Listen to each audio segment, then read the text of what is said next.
Great, thank you very much to all three of you speakers. The floor is open for questions. When you do ask a question, please introduce yourself.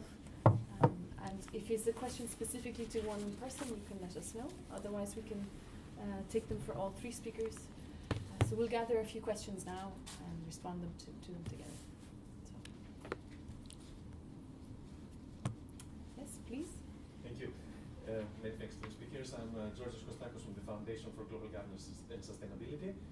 And I wanted to ask you if we have two glasses, and I agree fully with you, and we have limited amounts of water, like which one should we try to fill more?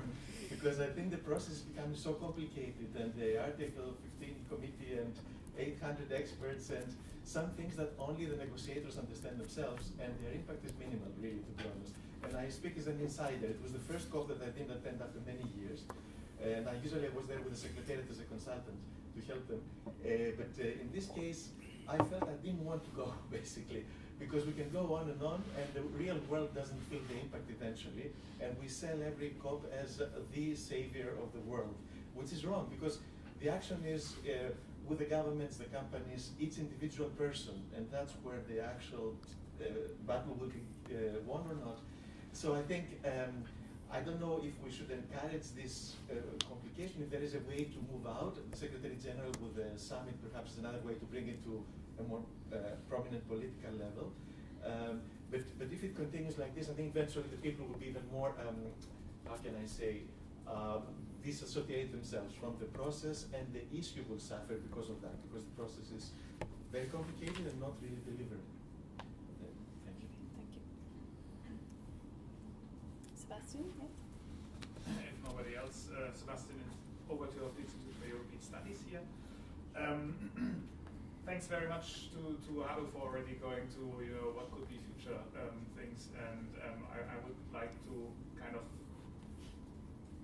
invite you, the panel, to expand on that a little bit. So also with the EU classes on, obviously, what's are the priorities over the coming years, and it was a really excellent summary of what happened, etc., and all the underlying dynamics. And it's incredibly difficult, I think, coming back from a COP and saying, that's it, to then say, okay, what's up next year? But a little bit, where are we, right? Where are we going from here? And obviously the discussion now focused a lot on the international level, but we have things going on at the EU level, right? We've had the Clean Energy for All package that's now just, I think last night, also the electricity part has been adopted, or agreed, not adopted formally yet. We have the EU long-term strategy proposal, kind of, right? There needs to be discussion, I assume. There's all the discussion about what might happen to the EU NDC. And we have geopolitical situation that Harro already mentioned, in which the EU somehow, with its international strategy, has to maneuver, right? And we have upcoming EU elections and a new commission coming in. So what are, perhaps just put it like this, what are the, Harro gave the example, 3 priorities for the coming year for the EU in its international strategy, and probably just assuming that, okay, one glass was half filled, so I guess then it comes to what's the next glass, or 3 glasses. Thanks. Thank you. We'll take one more, Lizana, and then the next round. So Lizana, please. My name is Lizana Kool. I'm working here as a senior associate researcher at the Institute for European Studies. I have 2 questions. One is about the process, and the other one about practice. The process of the negotiations. So some people said ahead of COP24, this is the time that the EU should reach out to China and make sure that China is being ambitious, and that can help also to then maybe move other emerging economies to do more. If you look at the outreach you did and the diplomatic process, do you think that you made a step in getting closer to China? And if so, how did you do that? What did you show them? And how do you see that for the future? Do you think that can still make steps, or is it actually, did it not go as well as you might have hoped? And then also linking it to that high ambition coalition. That coalition was very important in the process towards the Paris Agreement, and it's still active. How has that development been going since Paris? Is the high ambition coalition becoming even more important instrument in the diplomatic process, or as Harro said, maybe it should be even wider and it's not as kind of useful as it could be. And then for my question about the practice of implementation. So the COP was this time in Poland, in a coal region of Poland. Of course, there are many other countries that still, all countries are still using fossil fuels, and Harro also said that should be a topic that we pay attention to. Was there any discussion at the COP about the just transition process of those workers working in this sector, and what could we do to make kind of changes? Was that something that the Polish presidency maybe pushed forward, and that you can see somewhere in the text of the agreement, the decision? Okay, thank you much. Thank you very much. We should have time for another round of questions, hopefully, so hold on to them for now. I think we have questions that everybody can address, so maybe we'll just run through in order. The first question was really about the emphasis, COP effectiveness versus what's happening in real life. Also questions about the EU priorities for 2019 for the EU in the international process, and then questions about the EU's outreach to China and through the High Ambition Coalition, and finally implementation in the context of the just transition, especially in regions where fossil fuel use is, or the fossil fuel sector is quite significant. So Jake, if you would like to take a first shot at answering at least some of those questions. Sure. Thanks, and thanks for the question. Well, I don't think I've ever come back from any COP claiming that we've saved the world. So it would be, I think an overreach to suggest so. But I mean, given the challenge that we face, I think that the saving the world requires multiple theories of change and multiple levers to try to shift the incumbents to a new vision of how the world has to be essentially climate neutral in the middle of this century. And for me, I remain convinced by the theory of change that you can develop rules at the international level and support and encourage countries to follow them. And in doing so, what I hold on to most is the hope that that will begin to build their capacity to regulate emissions domestically. That the whole transparency system is less about feeding into an information system that allows us to track in aggregate what we're achieving. We actually don't need that. The conclusion that emissions have risen by over 1% this year is not based on party-reported data from the UNFCCC. It's based on our ability to monitor the global economy, the climate system, et cetera. So we have a great deal of accuracy already, but what it contributes is the understanding that countries are expected to begin to regulate their emissions, to regulate carbon dioxide as a pollutant, to put in place the systems necessary to monitor emissions for regulatory purposes. And I continue to believe that without that, and that is very, very real world. It frustrates me when people try to divide the work that we're doing at the international level from the real world, because and in fact, it's a deep and important part of the real world. So, pick your theory of change. We need multiple ways, but I think in terms of gaining scale and impact, the multilateral rules-based system is still one of the few things that you can do that has that potential for scale and impact. Which leads me to what next for the EU and its strategies. A very important part of that will be investing in the capacity of our partners to implement the Paris Rulebook.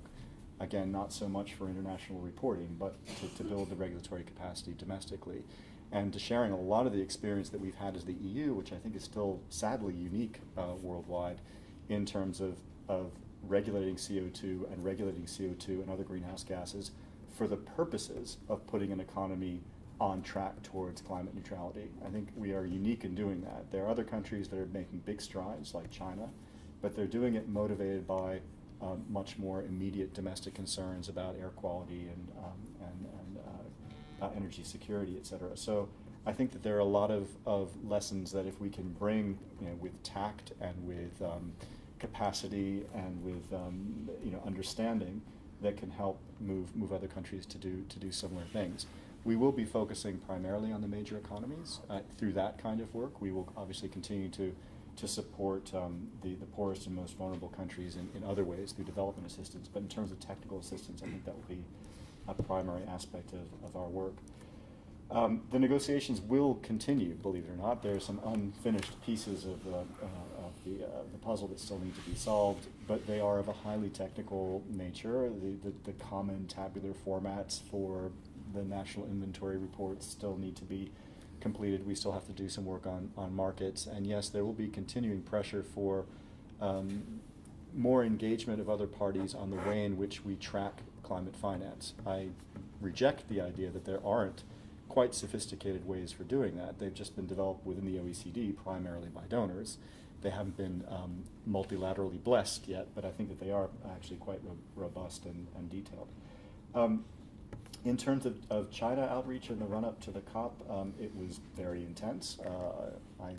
In the last 2 months, I was in Beijing twice, once with the other EU lead negotiators and once with my commissioner at ministerial level. And what I think what was very effective in doing was to have honest conversations about where the landing zones might lie. Those landing zones crossed many of China's stated red lines when they speak as a like-minded developing country and as a participant in the G77.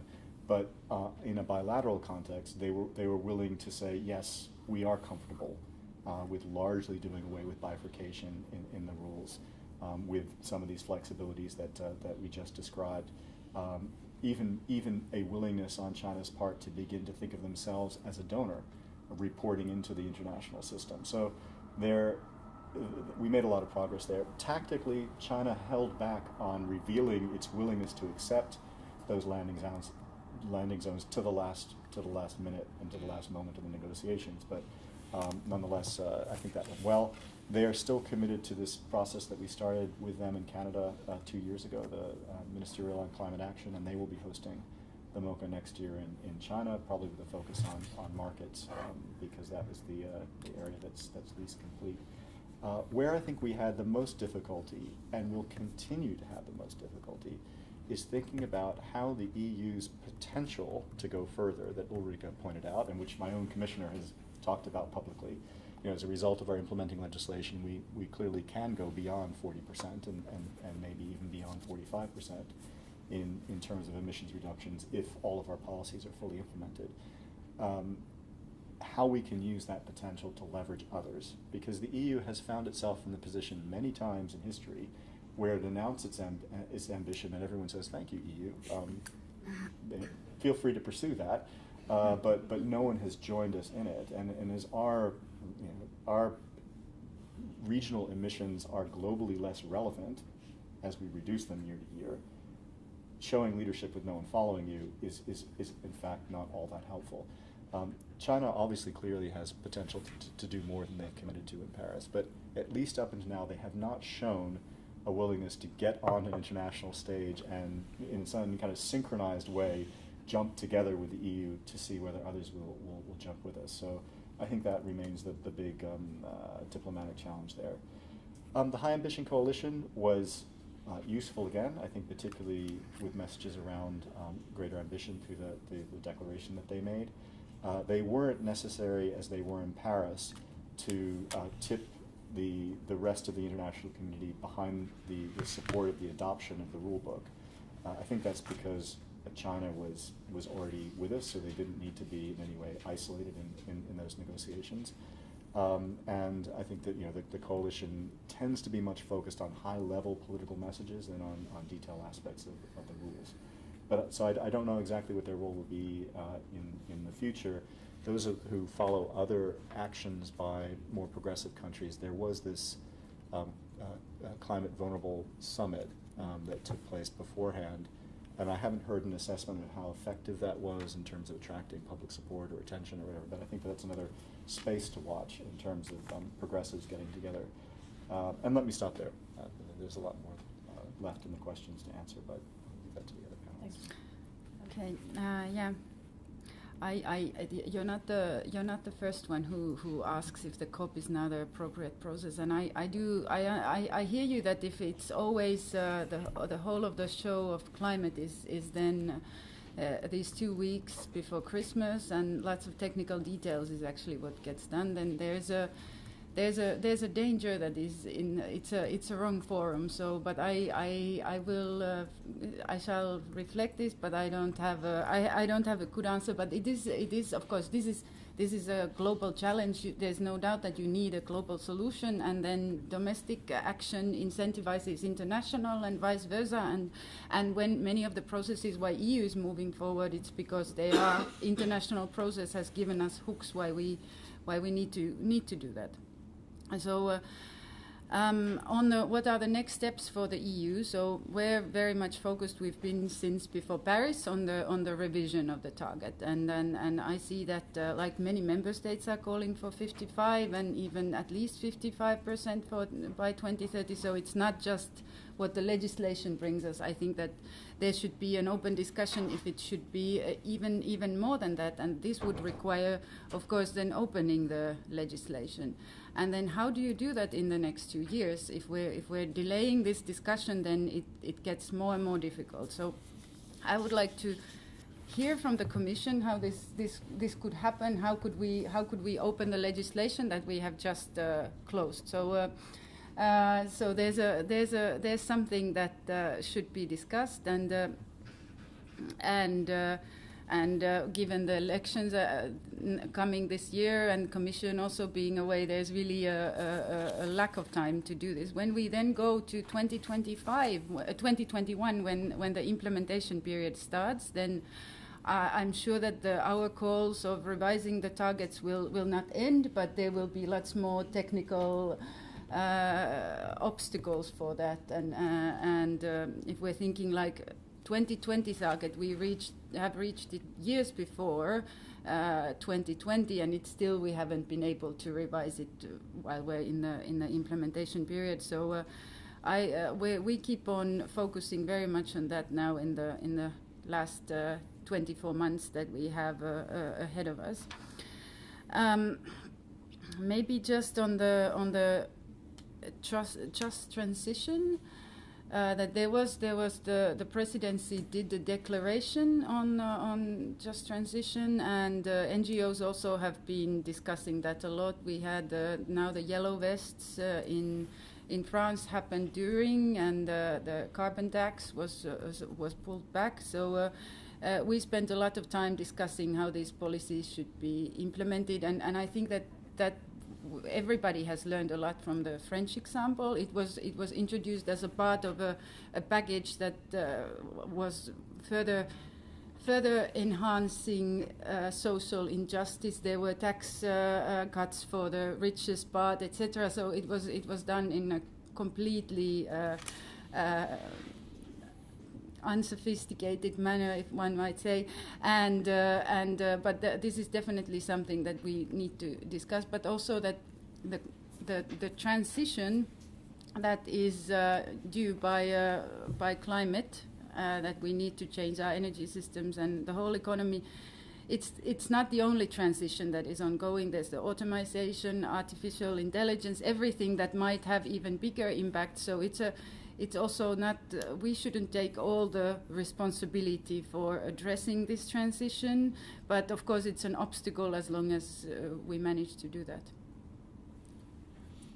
Right. So maybe to the first question. So I think, and Jake already highlighted some of this, but I think for me, COPs have multiple functions, and the international regime has multiple functions, and setting rules is one of them. And that's why I do think that this COP by necessity was important, and I think this needed to happen, and I think that it happened is a good thing. But going forward, yes, there are still some things that need to be done, and I'm quite sure that negotiators will be able to keep themselves busy until many decades to come. But I do think that the majority of the system is in place. Like, to me, this is a system that could work for the decades to come. Whether it's sufficient, the other glass, like that's another question. But I think the system as such could work. But COPs, to me, beyond that, or coming together beyond that, have many different functions: networking functions, learning, capacity building, building trust, making sure that countries know what the others are doing. Political moments, and here maybe you could rightfully ask, well, should COPs be the places where we have those political moments? Maybe not. We can have that discussion later. But I think up till now, having that political moment together with a lot of pressure on the more technical negotiations can sometimes work out well. But I think there are multiple functions, and I think maybe attention should shift to the more technical discussions in the COPs, and have other political moments, or maybe also around the stock take every 5 years, to put pressure when it comes to ambition. Just transition, I think you already gave most of the answers. So indeed, there was the Silesia Declaration on just transition, which I think was supported by about 40 countries, maybe not as much as the Polish presidency had hoped for, but still some. And just transitions are part of an ongoing discussion under the agenda item on response measures, which has now also been transferred to the Paris Agreement. In my view, a lot of these discussions are still quite narrowly focused. So they're talking about a just transition of the workforce, whereas we can have a bigger discussion also taking into account the design of policies in such a way that actually makes sure that people do not get left behind, as happened in France. There's actually a lot of academic discussions right now about the political economy of carbon pricing, on how to do that, how to make sure that you for example, implement it in a phased way, do it in such a way that you communicate well, and so on. So I think a lot of these discussions could be held under the Just Transition heading, but I think it's been still quite narrowly interpreted so far. And then finally, on priorities for the EU, in a way I gave 3. I'll just maybe add a 4th. Also make sure so Jake knows this. And that is, I think, the EU could play a role in continuing to mobilize non-party stakeholders and continue to mobilize the continued Americans partnership beyond 2020. From my understanding, there's no full agreement now to continue that, but I think it's been incredibly useful to have all this highlighting of non-state action, of business action, civil society action, investor action, and I think, again, in terms of the political signals that come out of a COP, it will be important to continue that. So putting that on the agenda for the COP in Chile and making sure that it will go on beyond 2020 would be another priority that I would add to their undoubtedly long list. We have time for a few more questions. Yes, got partly answered, but I still ask. Hi, my name is Frauke Oda. I'm a PhD student at the University of Brussels. And I have a question to you in terms of the EU's ambition, because like what we hear now, the political will is not enough. We need more ambitious targets on the international level. But you also made the experience that, if it's too ambitious, it could also create problems in terms of building coalitions. So, how does the EU at the moment, how do you say that? Try to get its own high ambitious targets and actually, essentially, already achieving its 2020 targets to the international level to convince others to follow without what you said, being a leader without having any followers behind. Thank you. And a question here? Yeah, Gregor Herbach, European Parliament Research Service. Maybe you could elaborate a little bit more about the Article 6. What have been the difficulties in finding an agreement, and how can this be made to work in a top-down approach like the Paris Agreement, where each country defines its own NDC? Okay, and I would like to add a question that is something that I think many of you touched upon, was the idea of the turbulent international environment and also within the EU in a political sense, and whether or not that filtered into the negotiations in the very technical level. Did that really create a barrier, or was it so much about moving forward that in fact somehow it was forgotten? I'd like to hear some insider perspectives. And besides that, the 2 questions then about leadership, EU leadership gaining followers through its ambition and more elaboration on Article 6. So, will we start from the opposite end, or yes? Would that be okay with you, Sure. Harro? I'm just going to go for the first question, because I haven't followed the market discussions whatsoever, and also whenever I do try to dip in, I get very confused very quickly. But I'm sure that one of my colleagues will be able to answer your question. Did I notice a lot about the international turbulence in the negotiations? And again, you might be able to give a different perspective, but personally not that much. And in a way, it's almost surprising. I think the US delegation was yes, of course, you read about the not welcoming of the IPCC report in week 1. But other than that, I think they laid low primarily, which I think is quite something. As I said, also, at least talking to a few people who were involved in the US delegations in the past, I think they are happy that, or at least happy, like they think that the rules are such that a future administration could re-enter into the Paris Agreement. I think possibly it has to do clearly with the fact that this is just too technical, so it flew maybe under the radar of the some of the powers that be in Washington. Maybe for Brazil, new administration still being put in place. You just have a new person, so there was probably still some of the old guard in terms of the negotiators. Of course, Brazil had its own role to play when it came to Article 6, but I don't think that was necessarily because of a new administration. Brexit, I think I haven't seen anything except for maybe some sadness among the EU negotiators that some of the UK negotiators would not be part of their team in the future. I guess the only thing that did play into the discussion was what Ulriikka already mentioned about the situation in France, the Gilets jaunes. But actually, I thought it was a very timely indication of some of the challenges of implementing climate policy, not necessarily something that put into question the whole exercise. Yep. On the EU's leadership, I just noted here that the EU's emissions have been rising recently. So we need to take this into account also when we talk that others need to follow and the EU is leading. So there's more that can be done. On the Article 6, I'm sure Jake will be able to, because he followed no pressure. I was already on the plane when the last fights were ongoing, but I've understood that everything politically was tried. On the turbulent international environment, so there was these few countries, that was Kuwait, Saudis, Russia and the US who had this problem, and I think that all the other countries really desperately wanted to conclude the rule book. So maybe those countries where this was maybe a distraction, or they had also, those countries probably had a bit more, were a bit stronger than would have been in other circumstances, because now I think that the international community wanted to show to Trump and others that the process is ongoing. So maybe we would have had stronger wording in the end, but I think that there were not that much willingness to take those fights over noted and welcome. It's okay, the text that we got in the end as well, but it welcomes the timely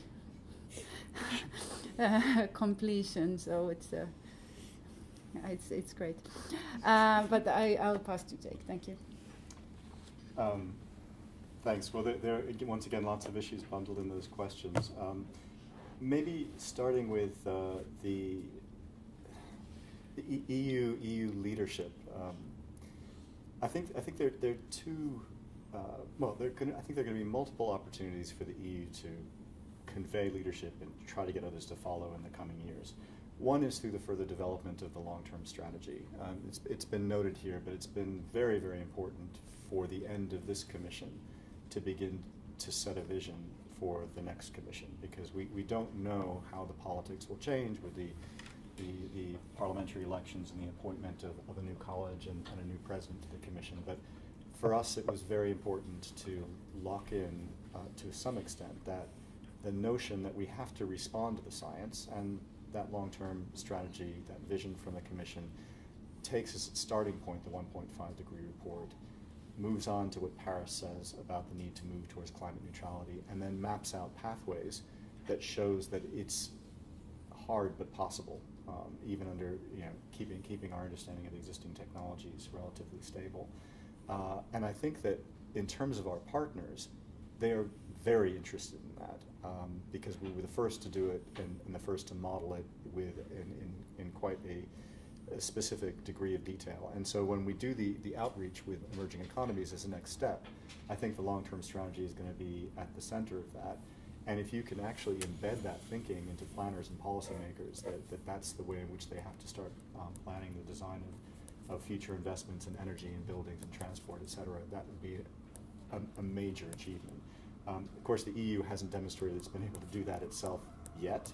We have a Commission vision that's got to be converted into an EU vision, and then we have to begin to think about what the policy implications of that vision are. I don't think those policy implications are going to be part, clearly, of the work of this Commission. They're going to be the beginning of the work of the next Commission. And they will, if they work as effectively as our previous roadmap, begin to shape the next iteration of targets. I don't think that reflecting the additional 5% that we've been able to model on the existing basis of the existing 2030 package requires any reopening of the legislation. The legislation as it exists, as we model it, will deliver that. The question is whether or not it would reopen our NDC as stated internationally. That's the question that we're going to be asked in 2019 at the Secretary General. Can I just add that we will be discussing how to go beyond the 45 or 47? Of course you will. That's your role. Let's hope that the next Commission listens as carefully as this one does. I don't think that we're going to see something beyond 45%. I can't say now whether there would be political will to change the headline target, but the main thing is that we as the EU have already raised our ambition since Lima, when the targets were first announced, through the implementation of our domestic policy. The ambition has been raised, it just hasn't been reflected in the NDC yet. So I think that the big moments will be the review as part of the global stocktake. That will provide an opportunity if we get the long-term strategy right and broadly agreed, and that review connects well with the governance rules that we've built into the existing 2030 package, which do allow us to revisit the target that we have there currently. That, it seems to me, is where you'd have to focus most of your effort at getting the EU to shift, and in shifting demonstrate that the ambition cycle actually works in practice. So I think that's the combination that we'd be looking for in the coming years. The geopolitics, I think I would agree largely with Harro's assessment. Maybe this is where the real world didn't intrude on our world. The U.S. was incredibly active at the technical level. My guess is that they have their fingerprints on this text more than any other delegation in many ways, and primarily through their technical drafting skills, the fact that they have a small, very skilled and efficient team. We have a strong, skilled team, but that's less efficient because we have to work through the big EU machinery. But so they were very, very active, and I think very helpful in terms of landing things in the agreement where the EU and the US had some common ideas about how we wanted to land things. Brazil, they were very much involved in the last moments of the markets decision, which was the last piece to fall into place. But it was consistent with the current government's policies to argue for what they were arguing for. So I think it wasn't as a result of any changes in the Brazilian government. So that last issue was on markets. My own assessment was that we weren't going to land much in markets at this COP anyway, and that was primarily because the parties that were most interested in markets, and at this stage in the development of the rules, that's not most parties. There isn't a great deal of demand for units at the moment, whether it's allowances or offsets. And so without that demand, I think for most countries, the way in which the Paris Agreement may someday in the future deal with these issues wasn't front of mind. So it was a relatively small set of parties that were really engaged in this. They were engaged for very different reasons. For the EU, we mostly wanted a system of accounting that would prevent double counting, but we didn't want a heavy top-down structure applied to international emissions trading in the same way that it applies under the Kyoto Protocol. On the other hand, we wanted a significant improvement over the offset generating mechanism over the clean development mechanism. The other party that was deeply involved in this issue, which was Brazil, had the exact opposite objectives. They wanted a strong top-down mechanism for monitoring international emissions trading and didn't really want to touch the CDM at all. In fact, they just wanted the CDM to continue into the future without any significant improvements. If you have a small number of countries deeply committed at the technical level to achieve completely opposite outcomes, the likelihood of you reaching a landing ground is relatively slim. And I think that's what happened in the negotiations. We tried to accommodate as much as we could what Brazil seemed to be asking for. At the end of the day, we couldn't, and so there was no deal, and then the only thing that held us back from that final plenary was figuring out how essentially we could walk back from some of the concessions that we made in that deal, not just us, but other parties that were trying to address Brazil's concerns, and kind of restart the negotiations at a later point in time. So it was kind of detaching the president's last effort to find consensus from the starting point of when the negotiations will start again at the next meeting in Bonn. In the interim, in the absence of that demand, which I still don't think exists, that is the demand of parties for internationally approved offsets, with one exception, which is the International Civil Aviation Organization, which I'll get to in a second. But in the absence of that demand, I think we're in a pretty okay place, partly because the EU got a lot of what it wanted in terms of the preventing of double counting in the accounting rules, which were agreed. So there are significant baseline rules in terms of requiring parties to account and in accounting ensuring that they're not double counting that were adopted as part of the rules distinct from the markets rules, but that apply to markets. And in those circumstances, I think we can make the next important steps forward to manage the international emissions trading system. We don't have the SDM, the equivalent of the clean development mechanism, up and running at all. That's still largely to be negotiated, but that wasn't a concern for the EU, with one exception, which is that we know that the CORSIA system under ICAO is going to begin to, we think, up and operating by around 2020, and in those circumstances, we want to make sure that there is a decent supply of reasonably robust offsets out there. We were hoping that the SDM under the Paris Agreement could be at least one source of supply for those. And in the absence of that, the only sources of supply really will be voluntary offsets and leftovers from the Kyoto Protocol system. So that is something that we have to work on. My view is you work on that continuously and strongly within the ICAO system to set decent standards there to make sure that those offsets from wherever they come are of a good quality. There is, and I haven't done the analysis yet, I know there was an effort to try to make sure that the Paris system, in recognizing that CORSIA operates outside of the Paris system, still provides a degree of accountability for when countries are using CORSIA credits, primarily to make sure that the credits that were being used by CORSIA weren't also being used simultaneously by parties that are using them to achieve their NDCs. And I'm not sure we quite got there yet with the rules, so that could still be a challenge that we've got to work on at a later stage. So that's my understanding of where things landed on Article 6, which I think on balance the EU is okay with, given the risks that we might have given too much to Brazil in another outcome. Okay, thank you all very much for your participation. Thank you to the speakers.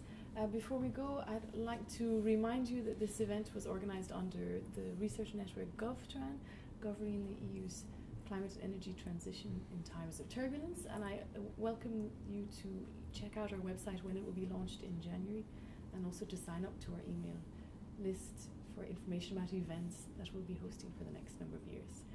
But please join me in thanking especially our speakers today, Werksman, Ulriikka, Aarnio, and Harro van Asselt. Thank you all very much for your participation.